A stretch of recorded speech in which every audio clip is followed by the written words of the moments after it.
Continue যদি 40 দিন সেবন করতে পারেন, ইনশাআল্লাহ আপনার দ্রুত বীর্যপতন থাকবে না, স্ত্রীকে সুখ দিতে পারবেন, দীর্ঘক্ষণ যৌন মিলন করতে পারবেন। আপনি যত কোটি টাকার মালিক হন না কেন, আপনি যদি আপনার স্ত্রীকে যৌন মিলনে সঠিক সুখ দিতে না পারেন, তাহলে ওই টাকা পয়সা আপনার দাম্পত্য জীবন আপনার সুখী করতে কখনোই পারবে না। যে কোনো বলছি যে যৌন মিলনে আপনাকে পারদর্শী হতে হবে, হওয়ার জন্য যে জিনিসটা আপনাকে খেতে হবে এই মুহূর্তে দেখিয়ে দিচ্ছে বন্ধু।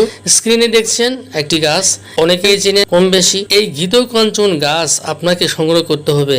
এই গাছের পাতার শ্বাস আপনাকে প্রতিদিন 50 গ্রাম করে কালেকশন করতে হবে এবং ছোট্ট একটি কাপের মধ্যে নেবেন, সেখানে 1 চামচ পেস্ট করে নেবেন, নিয়ে সকালে খালি পেটে খেয়ে নেবেন। এভাবে যদি আপনি কন্টিনিউ যদি 40 দিন সেবন করতে পারেন, ইনশাআল্লাহ আপনার দ্রুত বীর্যপতন থাকবে না, স্ত্রীকে সুখ দিতে পারবেন, দীর্ঘক্ষণ যৌন মিলন করতে পারবেন এবং স্ত্রী আপনার প্রতি যথেষ্ট খুশি হবে। আজকের ভিডিওটি এ পর্যন্ত। সবাই ভালো থাকবেন। আল্লাহ হাফেজ।